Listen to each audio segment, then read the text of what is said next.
I've never. Oh, yeah. It was totally worth it. I was just there this summer. What were you doing there? Trying to relax, trying to take a little bit of time, but I was born in the Açores, off the coast of Portugal, and really? Went back there to kind of see where I was born, and then spent time in Porto and Lisbon before traveling to Glasgow. So, yes, I loved that whole area. My God, it's just beautiful. You're a big traveler. My gosh.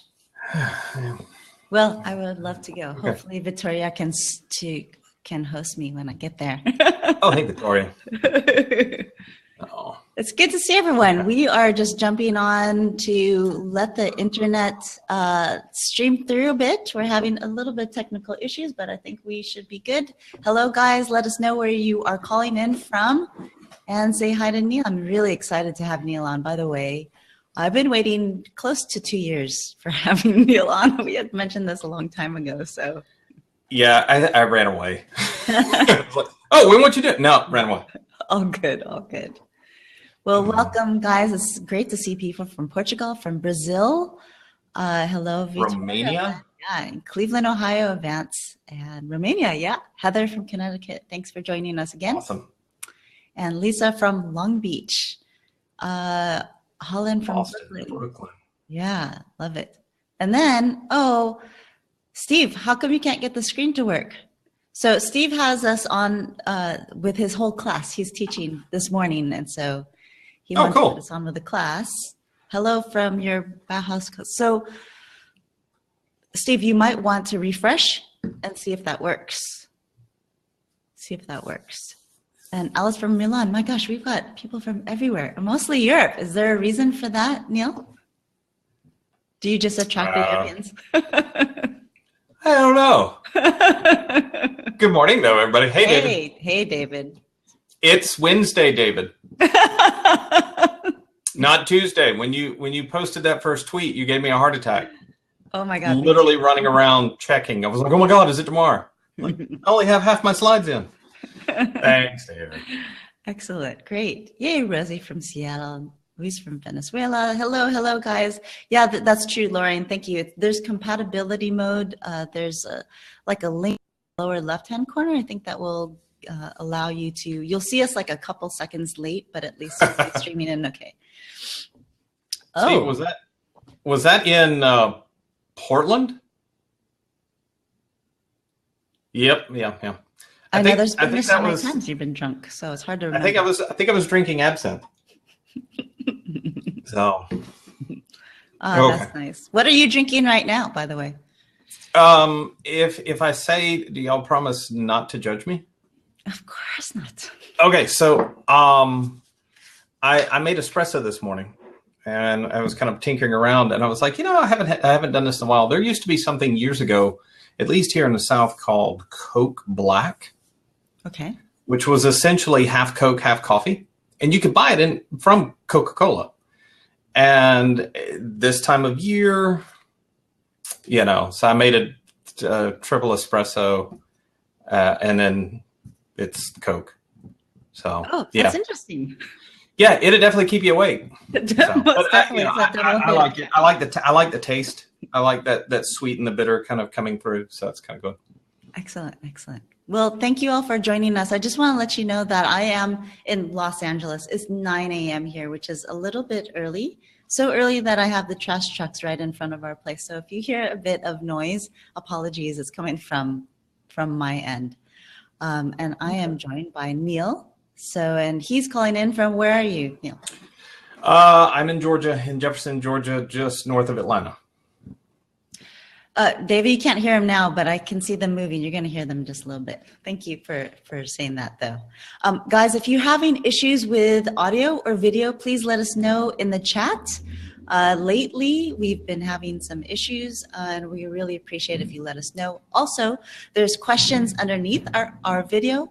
So where you see where it says ask a question, click on that. If you find a question that you feel you have the same question or you share about the same subject, go ahead and vote that up. And this way we can cover that first. So thank you again for joining us. Today on Typography Dojo, I'm Rachel Elnar, producer of Type Ed in Los Angeles, again, joined by Neil Summerour, type designer and owner of Type Foundry, which has beautiful typefaces. Can you hear my trash truck now? No. All right. Yes. That's cool. Hey, look, if anybody hears any light whimpering, I don't keep an intern locked in a cage or anything. I have a new puppy, and she's 10 weeks old, and she might go, hey, you're not giving me any attention, so she might say something. But we would love for you to pick her up. She's so cute. Yeah, she has continued to kind of impress. Okay, sorry. Okay, that's okay. Yeah, puppies. And, yes, yay for puppies. Before we get started, I want to address the elephant in the room and the photos you might be seeing behind. Yes, please. Neil, is that we have some very sexy photos. We want to make sure that you guys are not judging him, but maybe you can explain a little bit. Yeah. I was going to actually address that when I was doing a dry run this morning.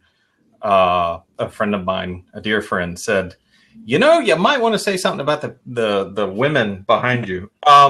This goes back to a project I did several years ago with Victoria's Secret, and they each year, or at the time, they have their regular holiday catalog, but then they have a kind of a special catalog that they put together for their top purchasers. And that year, the theme behind that catalog was taking 4 of the models and putting them in different eras. So you had,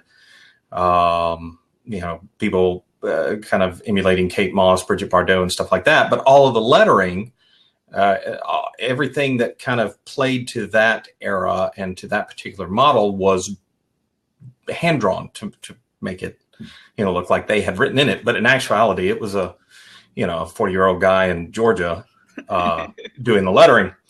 And it was such a well-received piece, and one that was rather enjoyable, and where people still kind of joke with me about, oh, you're the guy that does lettering with lipstick. Yeah, that was me. So and I just rearranged my office, so I haven't rearranged anything back here. I mean, I've got, we can mess with that. There's all kinds of ephemera. The whole wall is covered up, but it just happens that I have the one Victoria's Secret image that's in my entire office right here. So I apologize. Oh, I was going to ask, are those your girlfriends? I'm like, what? Yeah, I don't think people in the house would like that. So.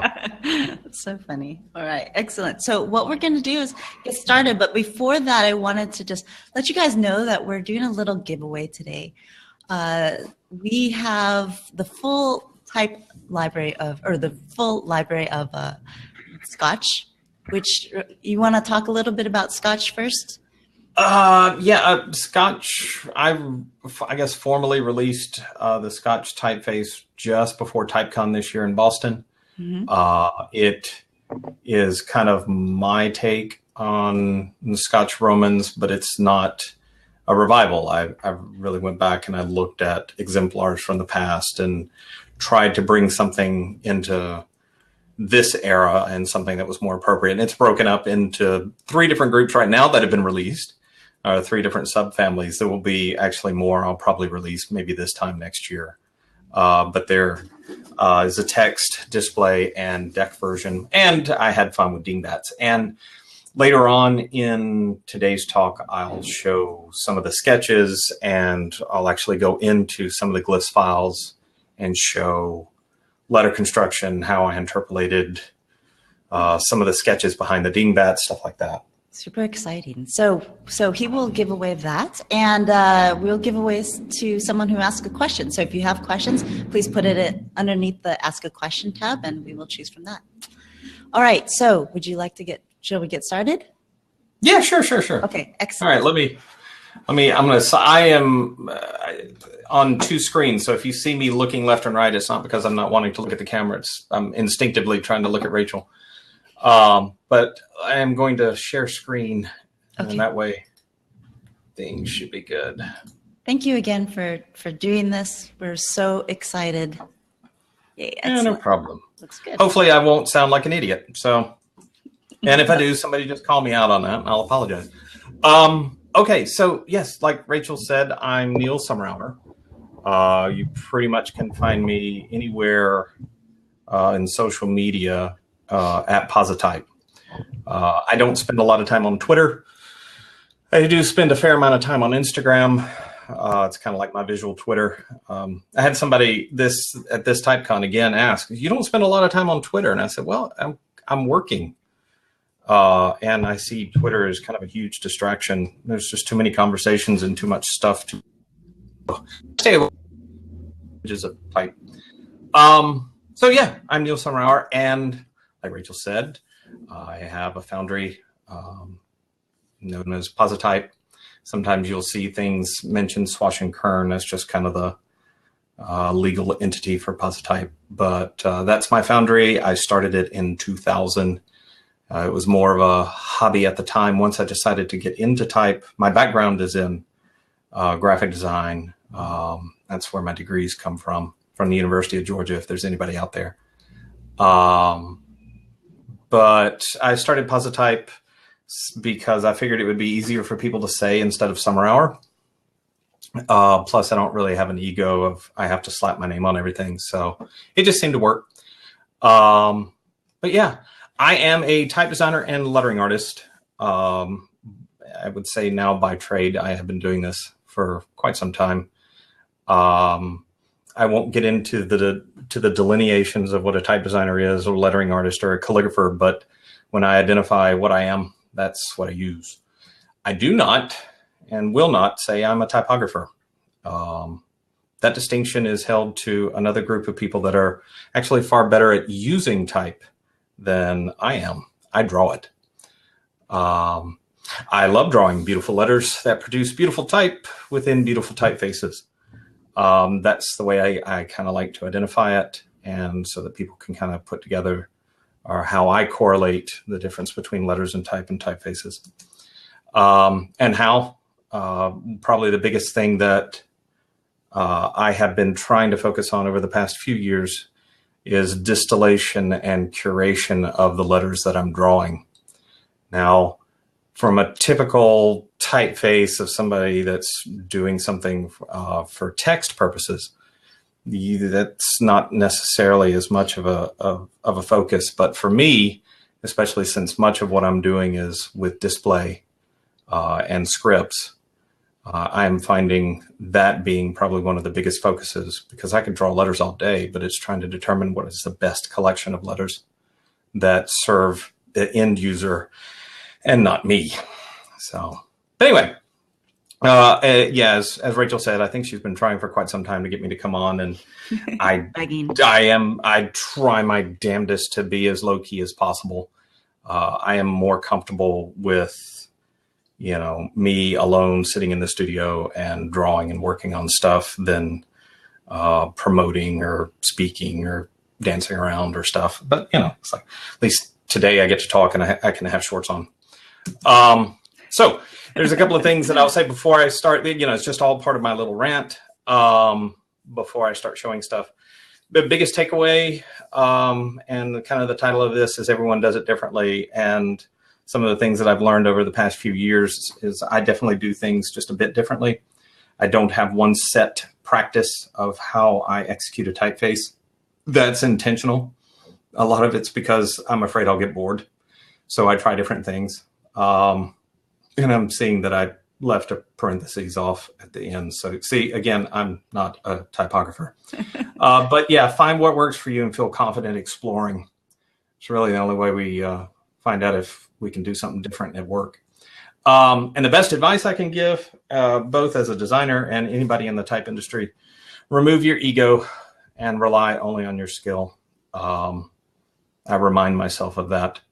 I like anybody else, have an ego, but I try to just disconnect from it so that when I'm working with a customer or I'm working on a retail typeface, I try to look at it from everybody else's viewpoint and then address it from what I can do with it. So yeah, if that doesn't work, just watch cat videos. So the first, I think kind of the way I see this, since I'm talking about doing it differently, I'm going to go through both just a few bespoke typefaces and one very large one, and to show kind of the varying ways that I actually produce the type.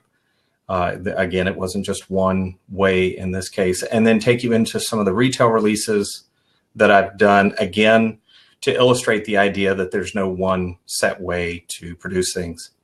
So, yeah, for me, it's more important to kind of give you insight into that than just sit and talk about the same stuff that I hear other people talking about. So, okay, so first,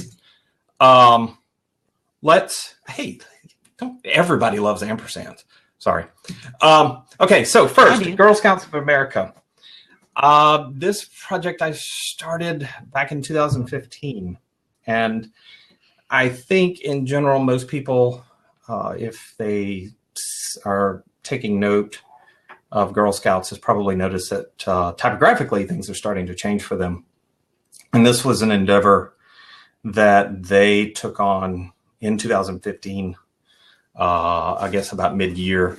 And one of the reasons why I like this project is not just because my daughter's a Girl Scout and a Brownie, and it was kind of cool to say I would be doing this kind of stuff, but their desire behind why they were doing this. I think people that are within the industry know that a lot of companies or larger companies, many of them are developing their own custom typefaces and things specifically for their brand. And part of the reason, or at least the math behind it, is so that they don't have to pay large licensing fees continually to be able to use those typefaces that may be coming from foundries. And I think that's one of the reasons why we're seeing kind of a jump to so much bespoke type. But sometimes it makes sense. And in the case of the Girl Scouts, they needed something that wasn't just one typeface. And they wanted more of a focused effort to be more broad spoken because of the type of people that they're trying to reach out to. It wasn't just a case of them trying to sell a product. They're having to reach multi-generational across young girls, tweens, teens, young adults, and donors. So everything that they do within their ecosystem might be a little different than, say, a single company wanting to pitch, a set of products. So they wanted to have something that was a little bit more flexible. And after reading the brief and going and having a few conversations with them, it was apparent they weren't wanting just one typeface, but they didn't know how they needed to go about kind of putting things together. Should they be sourcing some? Should they be creating some new stuff? And ultimately what we decided on was, instead of just producing a single typeface, we produced a suite of typefaces, basically providing them an ecosystem. So it was a new sans serif would be developed, and anchored alongside that would be a slab serif instead of a traditional serif. And there's a reason why, and I'll show that. They wanted script typefaces because, well, that's kind of in vogue right now. And they wanted something that would last them for years on end, and one that was probably more topical, something that is, what we're seeing more and more in the marketplace and what people are responding to. And they wanted something that would give them a little bit more flexibility. So yeah, we put all that together, and it wasn't a case of, okay, let's draw this up and be done. This was a project that went on a little over a year and a half, and it was very, very methodical, not just on my end, but how we tried to execute producing a series of typefaces that would appeal to these groups. And I'll talk about that in a minute. For now, these are just sketches. Like I try to do with any typeface I sketch. And these are overlay sketches of samples I put together. And you'll see many times when I'm sending something to a client, I will try to put at least some semblance of varying weight in these these are very, very quick sketches. And mostly just to try to get across a particular direction or idea, and and something that gives me a little bit more to go back on if I need to, if they pick a direction like that, or we get a conversation going. You'll see in some of these sketches gaps. There's a reason for that. And I don't know who else does this, or I would give credit to them. But many times when I'm sketching, I get a little lazy, but purposefully, so that I can use Photoshop very quickly. So you'll see me literally just drawing a section of the C, flipping it so that I have a nice balanced C. I will take sections out of this A and just kind of reproduce this. And the intent behind that is just to be very, very quick, so that I'm not having to draw a lot, but at the same time getting enough down on paper that I can kind of communicate my ideas back to them. Neil, can I ask you a question?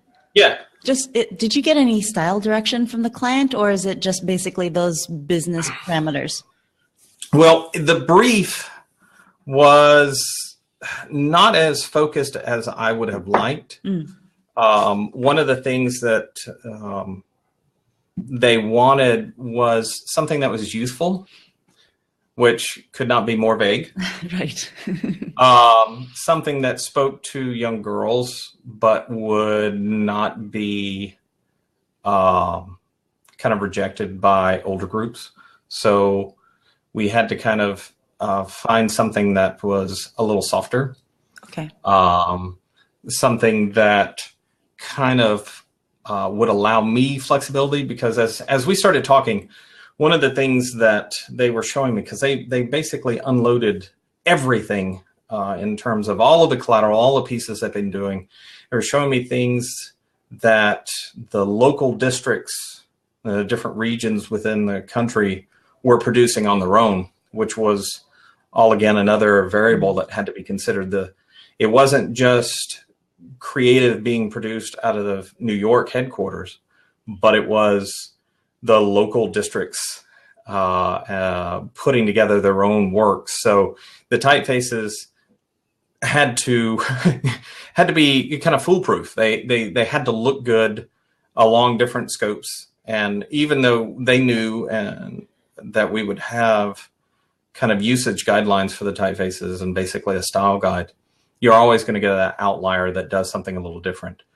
And one of the things, and I'll talk a little bit more about it later, was they wanted a typeface that looked good in text uses, but also looked good in display, which if you're in my industry, or if you're thinking just along graphic designer, you kind of gasp at that, because that doesn't always work and is kind of frustrating. So okay, there was kind of a balance. It was like, how do we pull all this off? So now I will not go into the 20-something iterations that we ended up going to, but I can kind of show you where we started off in 2015 and where we ended up in August of 2016. Now, one of the things I said earlier was we were very methodical in how we kind of handled this, which we were. Not only was I drawing kind of in concert both the sans serif and the slab, but we were also drawing different variations intentionally, and enough such that we could do A/B testing, which I have never done this degree of A/B testing with typefaces ever. It wasn't stressful, it was just tedious, and it was rather insightful seeing how certain groups reacted to certain typefaces and what elements we could kind of pull together that would give them something that everybody, or at least a larger consensus, agreed to. And for me as a designer and somebody knowing kind of the mechanics of what we needed to do behind the system, I found it rather intriguing to kind of see what people were responding to, how it was testing, not just in the text settings and things that we were doing, but how it was being reacted to, compared to an 18-year-old, to a 28-year-old, to an 8-year-old.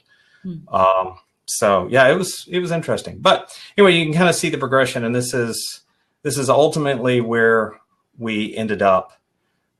This little element right here led to a lot of other components that I can kind of show. Now, this is kind of to kind of give you a comparison. The sans serif that was ultimately produced is up here in green. It is trefoil sans. In this case, I'm showing the lightweight. The trefoil and trefoil sans and trefoil slab basically were designed to replace Omnis, which was what they have used in the past. And I am a particular fan of this typeface from Darden. From their standpoint and the brief, one of the biggest things they wanted to do was have a smaller footprint. And they wanted some weight adjustments here. This is the regular weight, which is very, very thin and was problematic for them. So we actually kind of adjusted in this case. This is the light. So the regular version actually has a fair amount of weight to it. Oops. Let me go back. And you can kind of see the overlay between the two, trefoil in green and Omnis in gray. So it has a smaller footprint. It is more set in its design for text reading. The X height is a little bit larger, yet is still holding a narrower footprint. So they were very happy with kind of how that turned out. And then it led to kind of the completion or the breakout of what we were going to do with the other typefaces. And I'll jump to that here, and then I will go into glyphs and show some of the typefaces and some of the more specific details. So in the case of trefoil sans, we've seen that. We have the italic. The italic was an actual italic. I don't necessarily like to just slant stuff, so it meant going in and redrawing much of it, but redraw it so that it balanced well against the sans and the slab. The longstanding what I call the workhorse script that we developed was called shortbread, and we have kind of the more trendy thin mint, and then a 9-layer version of trefoil that would allow them some fun. So let's see if I can do a very quick switch here. I'm going to jump out of full screen for this. That's a big project. Yes, it was. I got to know these people quite well.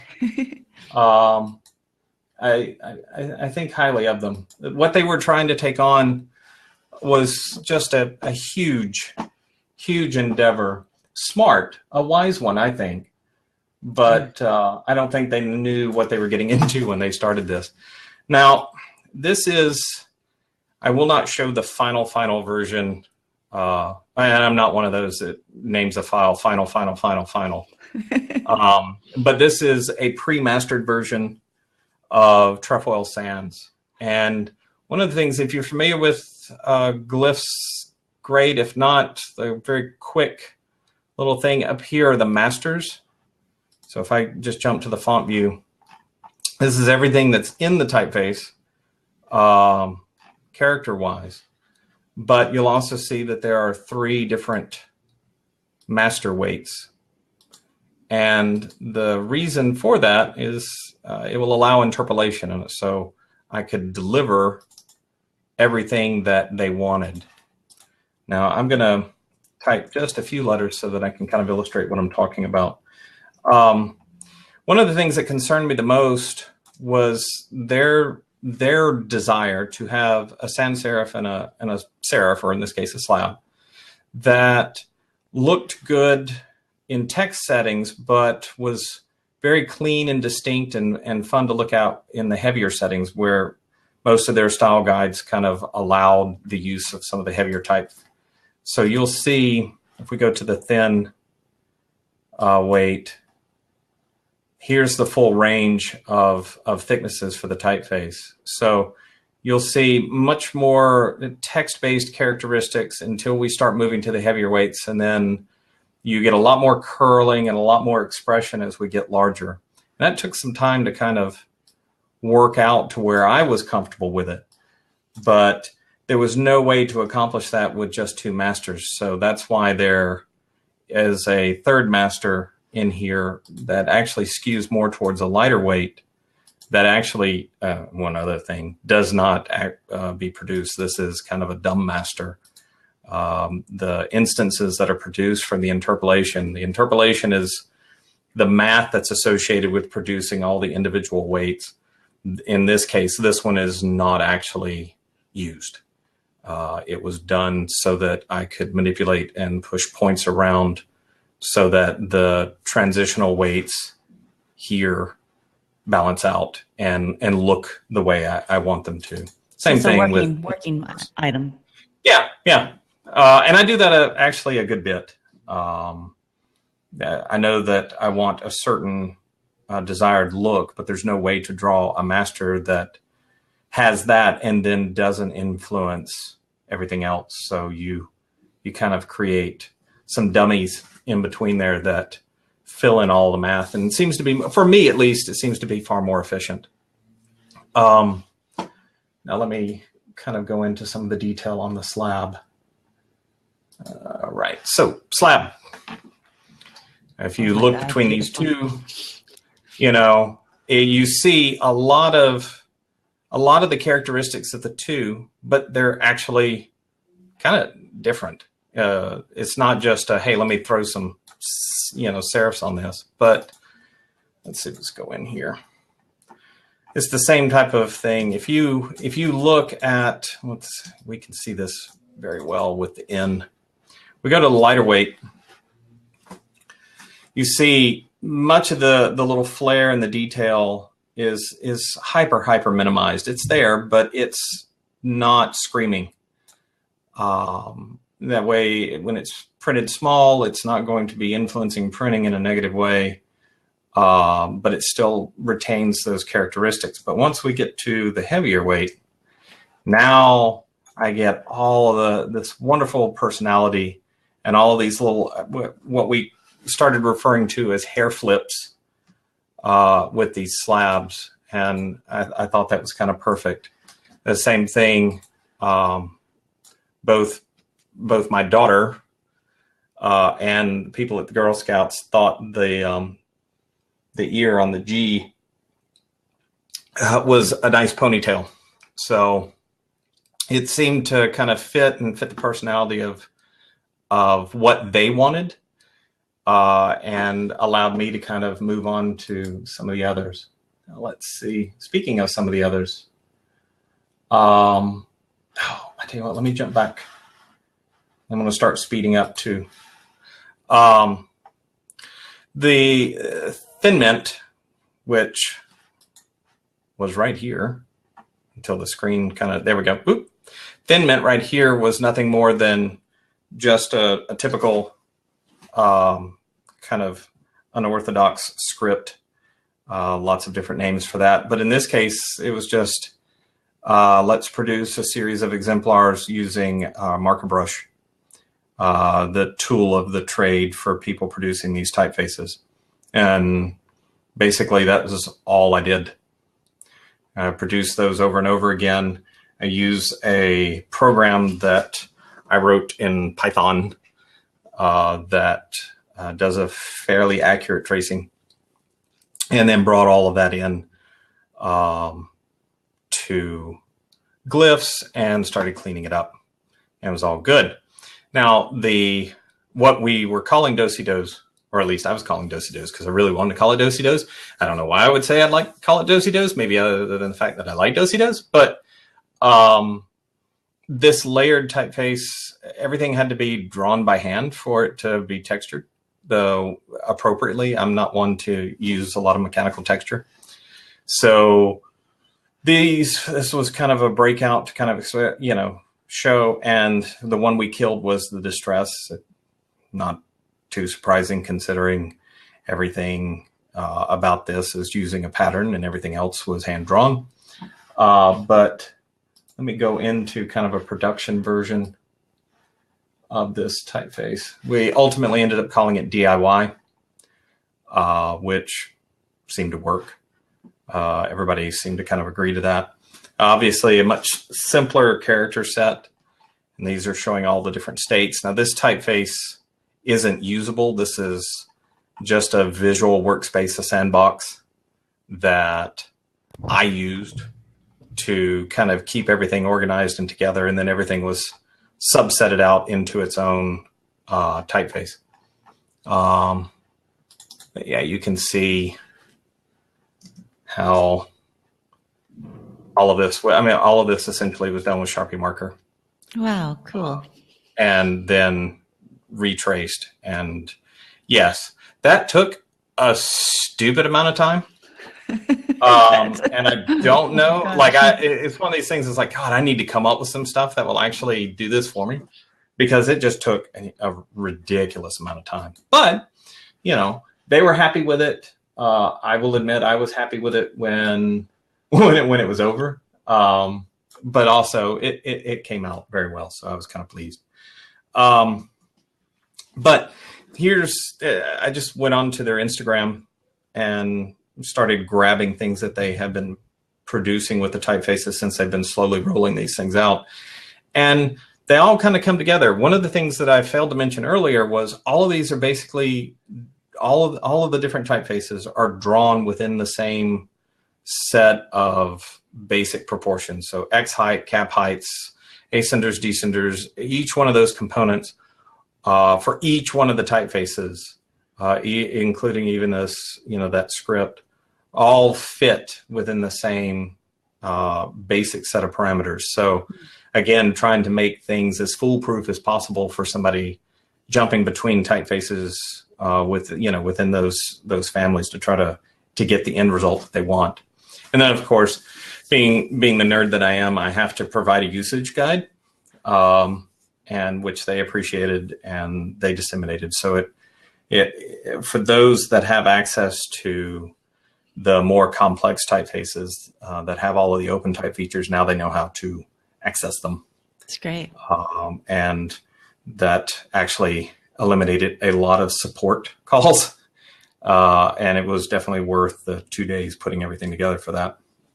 All in all, delivered to them 55 fonts across 6 families and web fonts. Now, those that were familiar with glyphs probably noticed all the hinting instructions that were in those. So if they were text typefaces, the sans, the slab, even shortbread was hinted so that they have decent web fonts.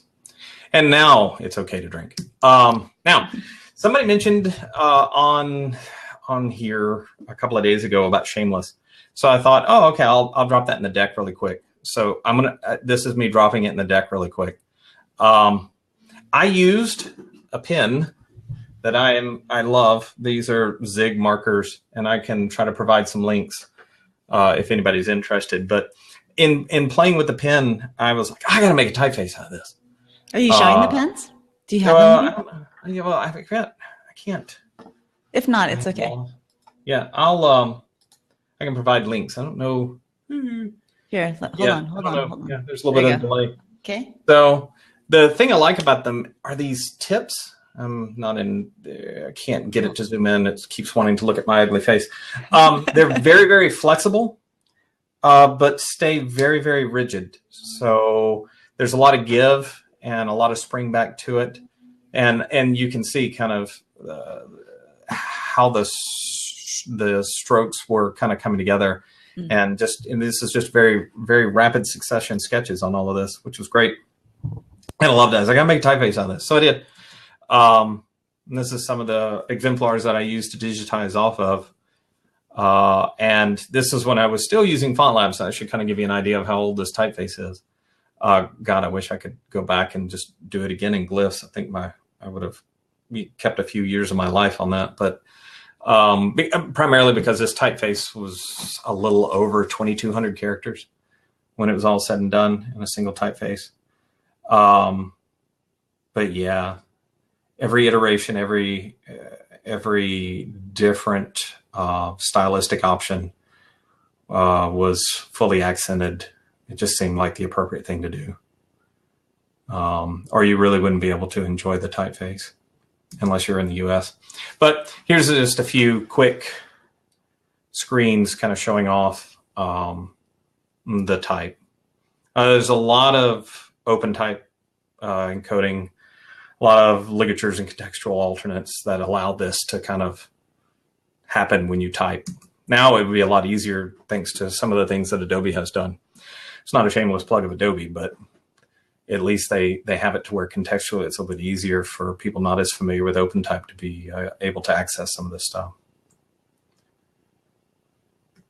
Okay, Marshmallow, really quick, Marshmallow, just so I can show it, because its process was different. Whereas with the past few, I was dealing with various implements and markers and not as much pencil sketching once we got past a certain part. Marshmallow was kind of a blending of both pencil and marker. And it was mostly so that I could sort out kind of all of these very, very needle thin counters and stroke movements that would keep it natural. And one of the things that I decided when I was doing this, just because I like to hurt myself, was instead of just having an unconnected, which is what I started out with, I decided, hey, let's do a full connected. Oh my God. And the unconnected, which posed a lot of other interesting challenges, but it worked. It just took a little bit of time. And you can see I tried to design the typeface so that if there was no OpenType features on, it would still look okay. But if you had some of the OpenType features on, like ligatures, like ligature feature or some of the others, that it just made the typeface more robust and that much more fun to kind of work with. So typically with scripts, a very complex script is going to have a low, a mid, and a high connection. So in this case, we're dealing with high connections. You can see how this B would change out to accommodate this one particular letter. But in other connections where something is off, we have just a standard low connection. And in this typeface, I didn't need anything other than lows and highs. In Shameless that we looked at before, we had low, medium, and high. And Flirt script, another one of my typefaces, again, low, medium, and high connections. So you have to draw letters for all of that and kind of account for any possible variation or instance. So one of the things that I really like drawing about this is being able to deal with the diacritics. They are not repeated, so the cap diacritics are different with different proportions, and the lowercase are all kind of sitting differently. And it just means that it's tighter. And here's kind of a very quick delineation between script and between the unconnected version, which I ended up calling fluff, which just seemed to be kind of fun to say fluff. So, and I like that double F. So anyway, now Scotch. Now I'm looking at my time, and I will try to wrap up in about 9 minutes. Scotch, yeah, Scotch. This project, I guess I started this about 2.5 years ago. This was while I was working on the Girl Scouts. The name of the typeface is not an indication of what I wanted to drink while I was working with the Girl Scouts at all. It was just because I have spent a lot of time in dealing with high contrast Caslons and things that are semi-Scotch inspired to others, and I've always wanted to kind of dive into this particular style of typeface and kind of explore it. And I was like, I'm just gonna call it Scotch, and I never delineated from that. So I tried to remain hush the entire time I worked on the project. In this case, these are sketches. I'm trying to look at the dates on these. These were not all drawn at the same time. When I'm drawing text typefaces, just because of technology today, it's a little bit easier to draw smaller. So I tend to draw in 5x5s because it's easily scaled to a 10x10. Good tip. Yeah. I mean, it's just a little bit easier for me, or at least that's my workflow.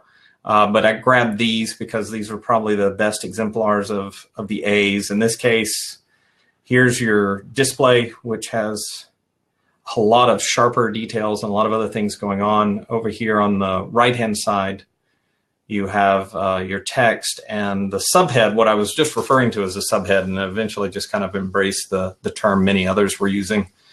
And some of my clients, when I kind of polled them on what they would like to see it named, I changed it to deck. So this is just a very quick showing of that.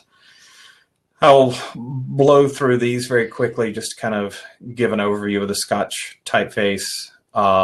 Again, the Scotch text, display, and deck, they were kind of designed for very specific uses.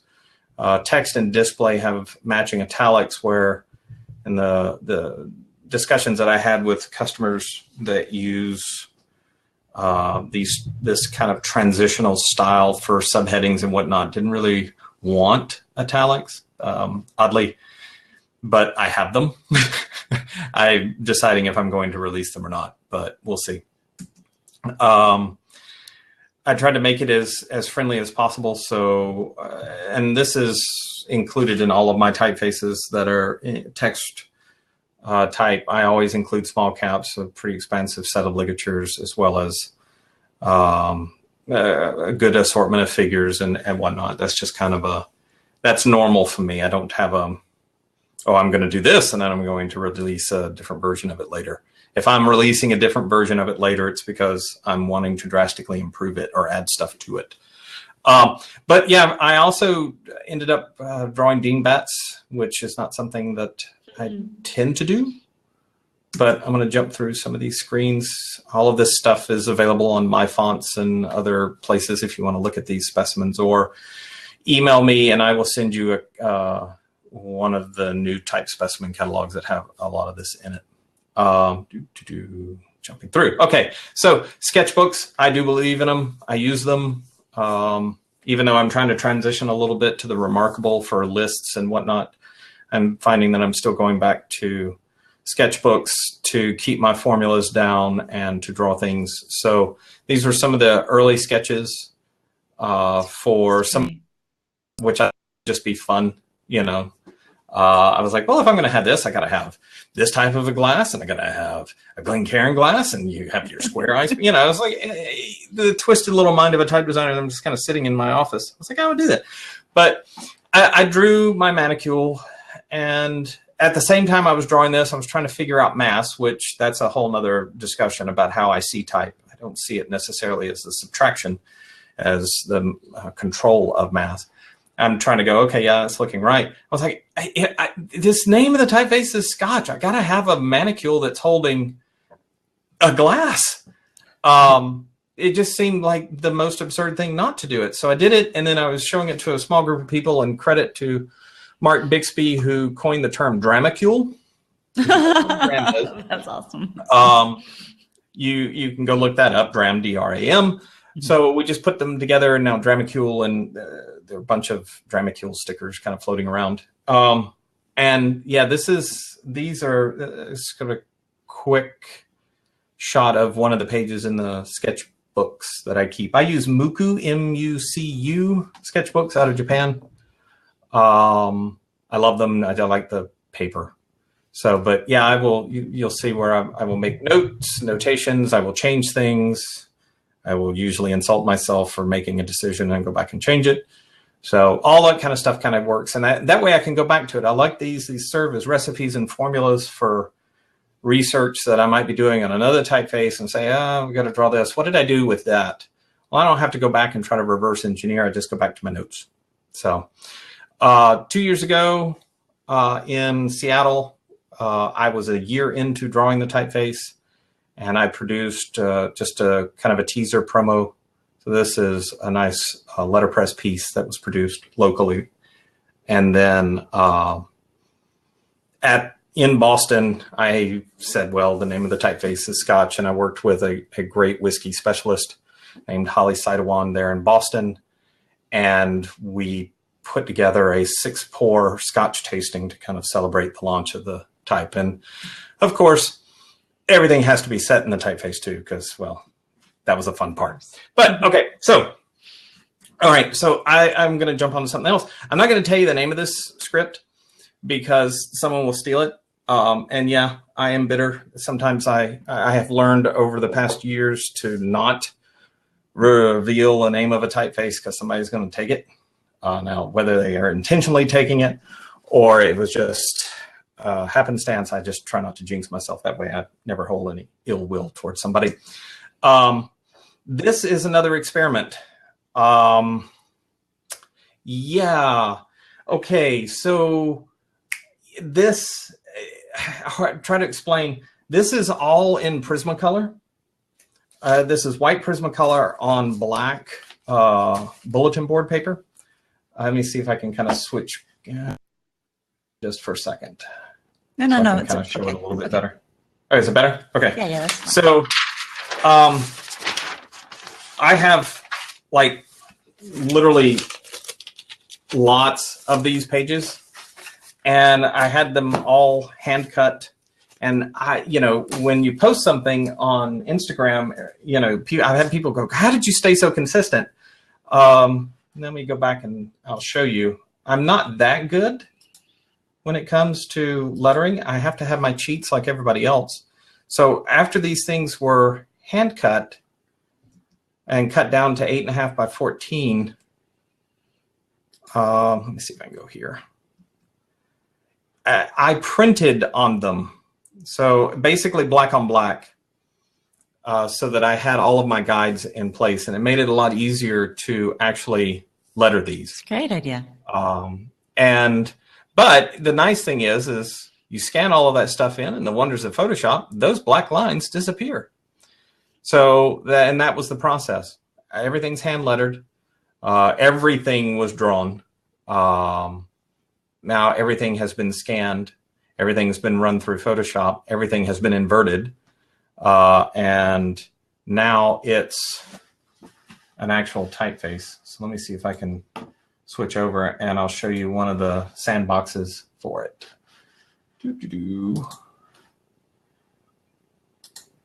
I also renamed it so that nobody would steal the name. Take it. Yeah. I'm sorry. It's like if I'm going to be eccentric about something, I'm going to be eccentric. Sure. But like in this case, this is another case of a typeface that script that will require both high and low connections. So you'll see this is a mid connection. So you'll see mid connection and high connection. And yeah, I mean, it's getting into some outright absurdity in some of the size and shapes of the letters, but and the texture, my gosh. Yeah, and the texture is original. A few years ago, or several years ago, 2009, I won a TDC 2 for Fugu, which is just a little script typeface that I still love. It still has the one lowercase g in it that I think is perfect lowercase g, and I still am in love with. I would marry that that one letter if I could. But somebody's like, oh yeah, it's a pretty typeface and stuff, for all those computer textured fonts, and I was just incensed by that statement. So then I turned around and produced another typeface called Nori that allowed me to kind of show that it was even I produced real textured typefaces. But yeah, we had this, and like I said, I'm going to show. Oh no, not thank you yet. One more. Okay. Just to again to kind of show different ways of doing things. This is another script. This was using a different type of marker. This is the scan that was brought in. And this is hand digitized instead of relying on my software to do it. This was hand digitized so that I had much tighter control. And I am in the process of producing variants, both that will have all of these nice little brush marks through it, but also have them without. So, for me, it's just kind of fun to play with it. Yeah, and again, you find an implement that you like, and it's like, I'm going to make a typeface out of that, which is great because then it allows you to explore more of how to use the implement and kind of push yourself in the type realm. Because if not, I think I honestly would get bored. Okay, so now I can do the thank you. I love the energy in that one. Gorgeous. So yeah, it's going to be it will be fun. I already have an idea of how it's going to be marketed. Mm-hmm. There is a watercolor artist who is a former student, now good friend of mine, and I'm looking forward to being able to to work with her in producing pieces that basically kind of accentuate that typeface. So cool. Sorry. Anyway. Yeah, no, thank you. Excellent. That was Okay. great. Beautiful, beautiful work. Guys, if you have any questions, well, I can say to add them underneath the question tab, but looks like you've done that. So Neil, we're going to go over a bit. I wanted to ask you how many minutes over, what's your next appointment? What can we do? I mean, we don't want to do a full hour, but let me know. Yeah, no, I can. I blocked off until 2 o'clock just in case there was other follow up or other things that I had to do after this. So we're good. Okay, we're good. So let's go for maybe half an hour and see how it goes. Okay, it's all good. Okay. All right. So I'm just going to start at the top. I'll ask you and just answer away.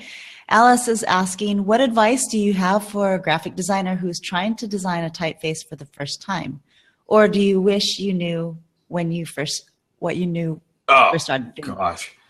Okay, so yeah, Alice, when I started, it was 2000, year 2000. Survived Y2K, and that was kind of the year. There's a lot of reasons that led up to that, of why I just felt compelled. And at the time, there wasn't a whole lot out there. There wasn't necessarily master classes, and there wasn't social media and all these different types of certificate programs. So it really was just get the software and start learning it. And at the same time, draw. So if you're a graphic designer, chances are you probably have a little bit of education in that. The thing I say is draw. Try to educate yourself. Don't rely on a certificate program or a class to begin with. After you have gotten to a point where you're comfortable with your skills and think that you can do something with it, then inject yourself into a program if you want. There's lots of information out there if you're restricted by geography. In other words, you have to hold down a full-time job and you want to become a type designer. I mean, that was the situation that I was in. I was a graphic designer with a studio doing work, and my evenings were preoccupied with drawing type and learning at the time fontographer, which that should age me appropriately to show just how old I am. But it was a balance of learning that software and producing type and trying to put it out there. And the only way that you got feedback at the time really was trying to see if it sold and listening to remarks that people made, and then trying to go back and refine and understand where you made mistakes, and again, going back and drawing and studying and doing that type of thing. Nowadays, what that advice is still the same. I would say continue to draw, start finding and absorbing as much within the type realm. Don't follow any one, person. Because if they say there's one specific way or you need to do this or do that, they're probably full of it. And they're just wanting you to follow them. There's lots of different ways to do this, and there's lots of different entry points. That's why you see so many calligraphers starting to produce typefaces. That's why you see so many people coming out of the degree programs producing, either both very elaborate or very, very specific types of typefaces. And you have those recreational type users, which that is a market for people that are using it for, their own screen printing purposes, their own embroidery, their own types of other types of things. So there's a lot of different types of entries that you can do, see what fits for you, and kind of go from there. Great. So. Thank you. Great advice. Recreational type designers. I never heard of recreational in that way. Okay. So Nancy's asking, well, first of all, she's asking, is there any more hints on where TypeCon 2018 will be? And then she asks, and when sketching type designs, I saw you recently bought the Remarkable tablet. How are you liking it? There's people like Dana Tanamachi who create type on a tablet. Any benefits in going more high tech, like with Procreate on a tablet versus old school sketching paper from a drawing technique standpoint? Okay, so that is, what is that? It's a 4-point question. Okay, first, Nancy, I know you're on the West Coast. From where I think you live, it'd be an easy drive for you. Oh. I'm very excited about what's going to happen with next year's TypeCon. For those that don't know, I'm the chair of SOTA, the Society of Typographic Aficionados, that puts on this conference every year. And this is our 20th anniversary. Very, very excited about it. We are changing the format some, and we will be making some announcements and in the very near future. One, to discuss the keynotes, the location, the dates, which is going to be a little bit earlier in August this year. That give us a little bit more separation between some of the other conferences, to make it a little bit easier for people in travel. So yeah, there's a lot of, I'm looking forward to this. So, but I'm trying not to, spill the beans. Yeah, I'm trying not to take, because we have it. I mean, a lot of things are starting to get, and I spent a lot more time this year negotiating with the hotel. One of the biggest things that I think in accessibility for a conference like this is I consider hotel rates as part of accessibility to a conference. So not only do we as TypeCon try to keep a low registration price, one, so that we make it very affordable for the number of days of conference. I mean, we have 3 days of conference. You have 1 day of ed forum. There are 2 days of workshops. We try to keep that price down, but I also want people to be in that hotel and as close to everyone else as possible. So I spent a little bit longer time pushing to try to get hotel rates down, and did. So successful. Okay. Tablets, Remarkable. I freaking love this tablet. I have nothing against iPads. I like playing with Procreate. I like the apps that Adobe has. I like all that stuff on the iPad. It's great. But for me, coming from a time of where I like to put pencil or pen or brush to paper, I must have that tactility. I must have that response back. I must have that. If not, it just doesn't seem as natural. It doesn't seem real to me. So when you're working with an Apple Pencil on, and using Procreate, I'm not getting any feedback. Mm-hmm. It's just willy-nilly. I'm just going all over the place. But with Remarkable, and those that aren't familiar with it, they have designed an e-ink tablet. So there's no apps on it. There's no distractions. It's just digital paper with a lot of really cool templates that have kind of been built into it. That the surface actually has tactility. So when I put the stylus, or the pen, I think is what it's called in this case, on the surface, I feel like I'm drawing on paper. And it's as almost responsive. And considering this is a version 1, it's an achievement. So yeah, I love it. And I'm trying to switch some of my workflow over to that. Mostly to become more familiar with it, but also to eliminate some of the stacks of notebooks that I get for all my, because I like to make my notes. So anyway, yeah, that was a good question. Great, thank you, Nancy. So I want to ask you guys. So Adriana says, "What's this tablet's called?" Remarkable.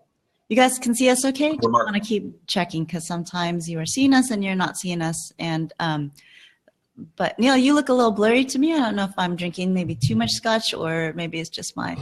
You're a little fuzzy on my end. Okay. Am I okay? Okay, video's good. Okay. Thanks, Evan. Excellent. All right, so Su Young is asking, what do you do in your free time? Do you do anything to improve your skill or inspire yourself?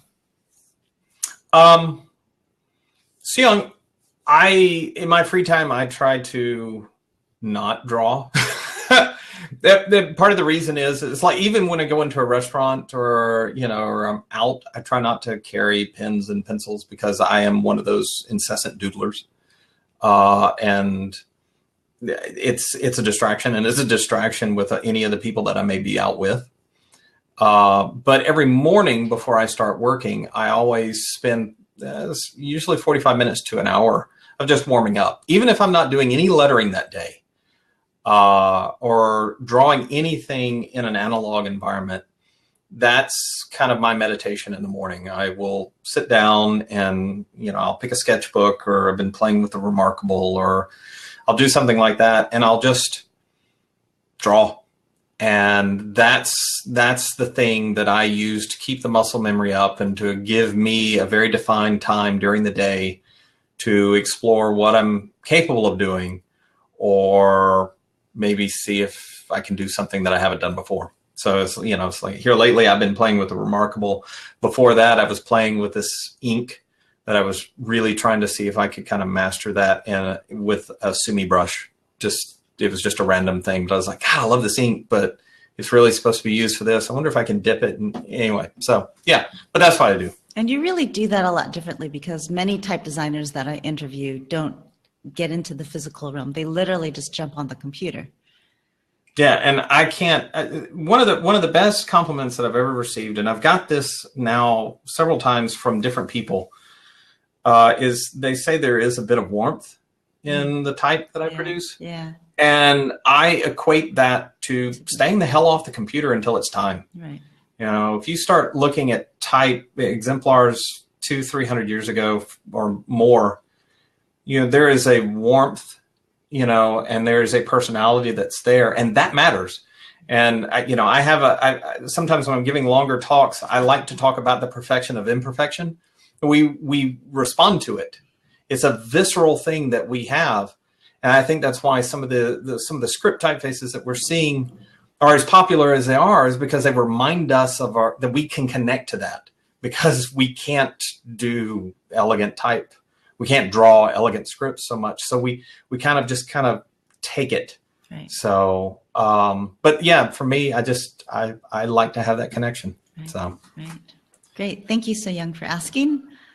Jess says, hi, Neil. What do you think the retail type landscape will look like in 5 to 10 years? How do you see the advent of user-friendly apps, glyphs, etc., and or decentralized distribution, self-hosted web shops, creative market, etc., shaping the marketplace? Good question. Don't know if I want to answer it. It's okay. Partly because I don't think there's one specific predictor out there.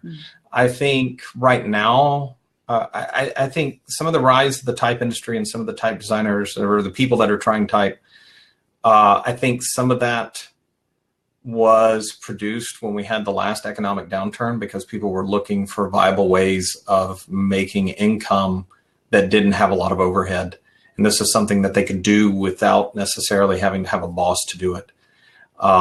Is that bad for the industry? No, because it pushes the industry to define it again. I like where the industry is now compared to what it was in 2009, 2010, because I think there's more diversity in type, and I think we should be celebrating all of that, not just one particular thing.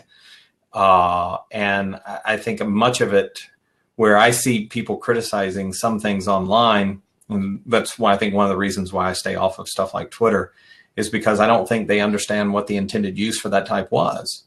It's not for this publication. It's not for this, brand use. It's for this use. And I think that's just an outlier of where we are, and the fact that we have these tools that will produce it. Do I think there will be as many type designers 5 or 10 years from now that are professionally producing type? No, I don't. I think the market will, like anything else, will hit a bell curve. And I think there will be kind of a recession of designers. I don't think there'll be a recession of type, but I think there'll be a recession of designers, those that have tried to produce very unique, typefaces that meet a certain niche, and places like Creative Market, people like even me, I try to maintain very good relationships with the distributors that I use. I do not use every distributor out there. That's just too much to keep up with, but I try to keep very good relationships with them. I trust them to the point that I know they want to sell my product, but I also know that I'm competing with hundreds of other, typefaces. At the same time, I have my own shop. So you can go to Positype and buy a typeface, or you can go to MyFonts and buy a typeface, or you can buy it through Typekit Marketplace. I think that is, the kind of the prudent thing to do, and to, and to see if people that have been in the industry like me, who know kind of where things can go, maybe there are things that we can do to try to influence either the creation of new shops or new ways of getting creative wares, these digital creative wares, out to other people. So it's not a perfect answer for what you're saying, because it's going to be kind of hard to kind of predict, but I can kind of see where things are going. So anyway. Great. Thank you. Great. Thank you, Jess. So guys, if you find that you have shared questions, please feel free to vote them up. We're not going to be able to answer all of them, but we will try to get to what we can. Sue Young is asking, do you think drawing lettering by tracing different typefaces will help to improve and familiarize how type works? Only in the beginning. I think the idea of just doing tracing for type, I kind of equate that to the way they used to teach kids how to write cursive. There's only going to be so much you're going to get from that. There needs to be a time where you can distance yourself from that and rely both on what your eye is seeing and how you're interpreting that letter and what your hand is able to do. If you're using that as a crutch too long, then things will always kind of look the same, or you're never really going to improve. So I think it's okay to, walk away from that and say, look, here are my basic things. Here's my baseline. Here's my X height. Here's what I'm trying to do, and draw that letter over and over and over again until you start getting a feel for it as an entity and the mass that you're having to create for that letter to look like the exemplar that you are going back to, if you're drawing something out of a book or you see something online or something like that. But don't let that be the idea of tracing. Don't let that be one single crutch. Got it. So use it as a guide. Yeah. And then walk away from it. Yeah. Great. Yeah. Excellent. Rosie is asking, are there things that designers do with type that drives you nuts? And are there things you wish designers would do? Never thought about it that way. I only have one criticism of designers or people that use my type, and that's stop using it so small. Many of the typefaces I produce are intended for display. Yeah. So I don't want to see like Lust script used at 24 point.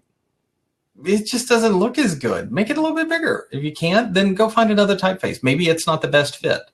But I think that's probably one of the biggest things is designers not following some of the basic principles of, okay, well, this typeface says it's a display typeface. Right. So I'm going to use it in display purposes.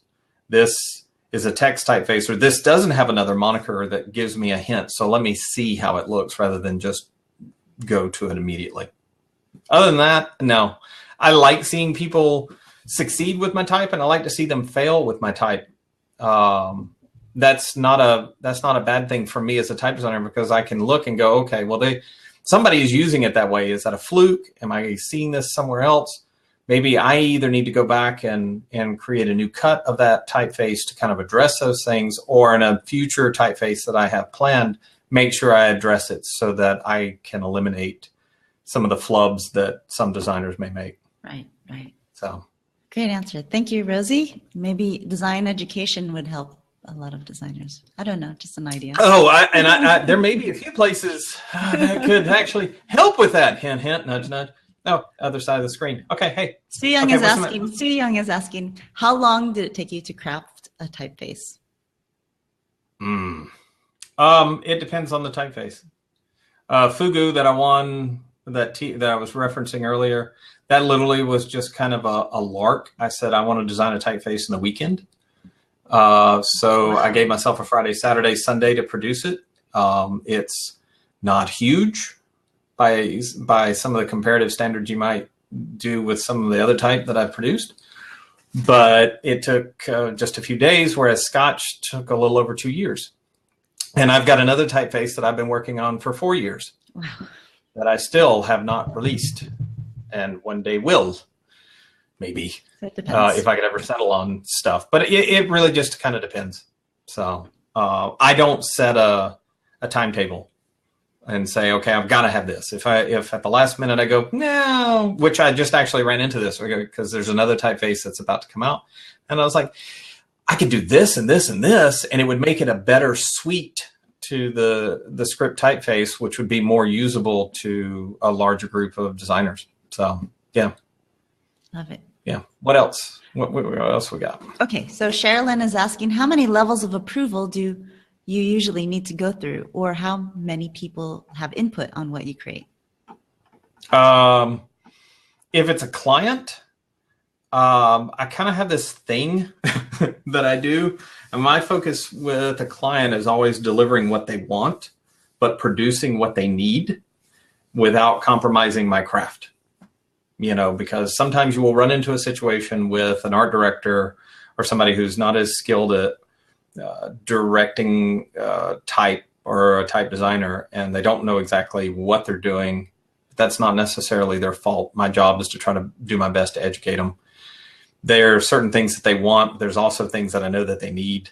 So I try to make sure I marry those two together and try to keep everybody happy.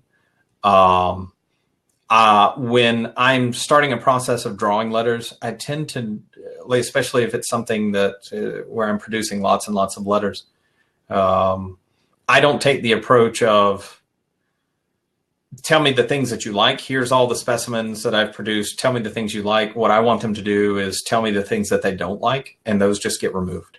And by them telling me what they don't like, that kind of informs the decisions that I'm going to make with everything else. That's great. Now, if it's me and my stuff, I'm probably a bigger pain in the ass than my clients because I may go down a certain path drawing a typeface and then go, this sucks, and then just leave it and just never pick it back up or redraw it, which I ran into that a couple of years ago with a script typeface that I love today, mostly, but I probably redrew that thing 3 or 4 times, almost completely, until I got the right tone. I think when you're controlling the mass of letters, there's a balance and a harmony that you want as they flow.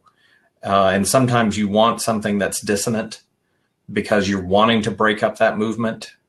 And other times you want a certain flow. And this one, it was like I was just not hitting it. It was just like a song and one note just doesn't seem to be quite right. And you got to try to find that thing. So, it just depends.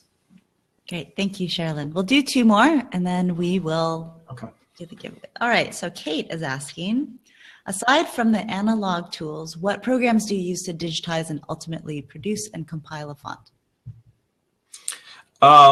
I have this thing that I've written in Python that I've spent years kind of tweaking. It's not perfect yet, but it kind of gives me the point totals that I want when I'm scanning or after I've scanned something and digitize it. Let's see. Other than that, like I showed with that last typeface, many times I will just scan, I will do the lettering that I produce, I will scan it, and then I will take it directly into glyphs and start digitizing from there. I know there was a typeface I released earlier this year, Good Karma, which was a balance of scanned. In other words, I lettered it all and then scanned, but then I wanted to make sure that every letter kind of fit a certain way. And I literally would just go in and start redigitizing texture to replace either an abnormality or an anomaly that I didn't think worked. And it didn't warrant the idea of just turning around and redrawing, relettering that particular letter. I was like, no, I'm just going to go in and digitize that texture. So yeah, maybe not the best answer, but that's kind of how I do it. And it turned out beautifully. Thank you, Kate. Thanks. Okay, so Anne is asking, what are your thoughts on type EULAs and subscription versus pay-per-seat pricing models? Good question, Anne. I think they both have a place in the market. I don't like rentals. I don't think they can be properly protected. I've seen, and I have purposefully exploited to prove my point. So I don't really like them. I think they're really good for the end user, but for the type designer, no. Subscription, things like Typekit Marketplace, or just Typekit in general, not Marketplace. Typekit, I think, is fine. I think there's enough checks. I think more needs to be done to educate the individual who's using that typeface that sometimes they need a commercial license or just some type of extended license to kind of cover the use. And I think it would avoid some of the nasty letters that I have to send out from my attorney. And in cases of pay-per-seat, I like agencies and design studios that will buy a base number of seats for a typeface so that they can explore it properly. And I like when they get in touch with me and then we negotiate an extended license for larger projects. Part of the reason that I like that is because from my standpoint, I'm not trying to gouge. I'm just trying to find what is the suitable pricing for this use and this intended use. And how can I best configure the license to save them money? And partly the reason why is because I want that relationship more than I want that sale. And I know that they'll come back later because they know I'm not going to be trying to gouge them and just make a bunch of money off of one typeface. It just doesn't seem right. So, well, this landscape is changing really quickly and all the time. Yeah, it is. Thanks, Anne. I appreciate it. So I'll just throw in one more question just because it got voted up really quickly. What's your favorite book to reference for type? Do you have one? Oh, I don't know if there's just one specific. I'm looking at, my head's turned just because I'm looking to see if there's any one thing that just screams at me. I don't know. See, the thing is like with me, if I just went down one particular path and I was just producing text typefaces, then, I'm probably going to lean towards stuff like, stuff from Paul Shaw, like The Eternal Letter or books along those lines, or some of the older, type specimen books, just because. But like, I'm all over the place, intentionally so. I love to go and look at scripts. I like to go and look at just these really bad scripts that, that came out in the 70s and 80s, because many times they have just these beautiful relationships of curve, and I love curves. That's evident in your work. It really is. Yeah, I just like them. I think there's a personality and there's an expressiveness and a sensuality to those types of letter forms. I think people respond to them. I don't think they should be used in every circumstance, but I think there are some great times when they can, and that's when they should be kind of used. But, and not just to plug friends, but, I swear Martina Floor's Type. Oh yeah, it's a good book. Mm-hmm. Golden. In whichever language you want. Yeah. Just, I can pull that. Yeah. Yeah. Golden Secrets of Lettering. Golden Secrets, that's right. It's just a wonderful tool to kind of give somebody a very quick overview on basic terminology of type and how to think about how to draw it. Not necessarily how to draw it, but how to think about how to draw it, because you have to put yourself kind of in that headspace to start drawing type. You can't just go, yeah, I'm going to open my book and I'm going to start drawing these beautiful letters. That really does not happen. And if it is, you're a freak. And I hate you for that. But no, you need to draw really ugly letters to begin with so that you can see the progression. You can start informing not only how your eye sees type, but your hand and how you're producing things. So thanks, Rosie. Yeah. Yeah, no, that's great. No, I think the mindset really, really helps going into it. Yeah, I see a question. Somebody asked about hinting in-house or outsource it. Okay. I do hinting in-house. Really? You do that? Glyphs makes it.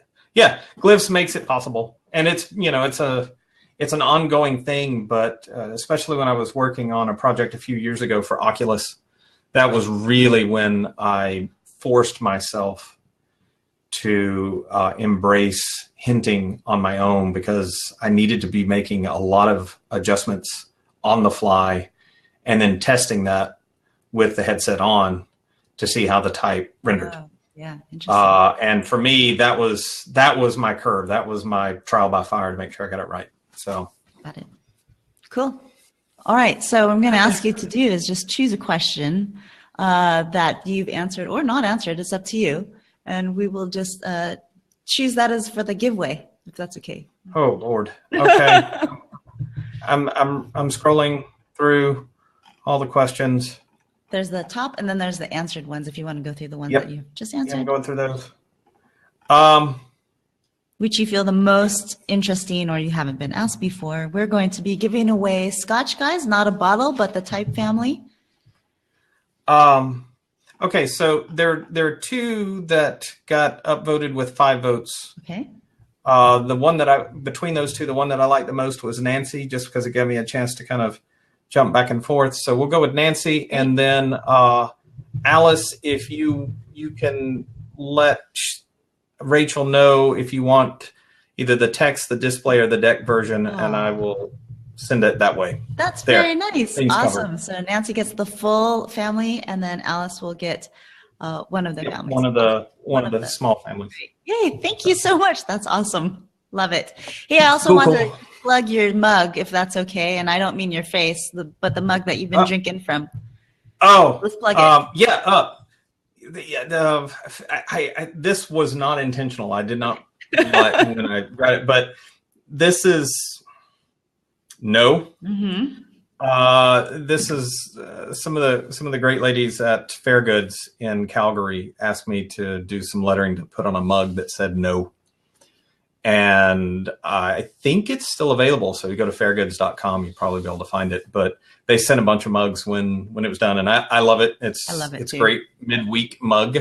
I'm one of those, it's like I have a certain mug for each day. So it's like that mug has to be clean, that way the coffee comes out better and it tastes better. So, but like today I got to go with a smaller mug because I was making espresso.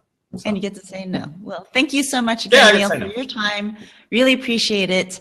I will contact Nancy and Alice, and congratulations to you ladies for winning Scotch. It is a gorgeous typeface. I hope you guys will check it out.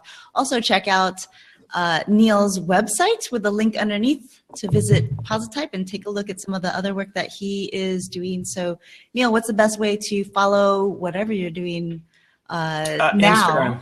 Instagram. Okay. Yeah. Instagram at Positype. Okay. Instagram. That's probably the most direct route to kind of see some of the things that I'm doing. And usually we'll also include just obnoxious food shots because I'm a bit of a foodie. So we love the obnoxious. Can't help it. Thank you again, Neil. Thanks everyone for hanging late with us. Yeah. I hope you got your question. Thanks, TypeEd. Thanks for everybody hanging out and letting me ramble. So I appreciate it. Talk to you later. Have a good day. Thanks, Neil. Bye, everybody. Okay. Bye-bye.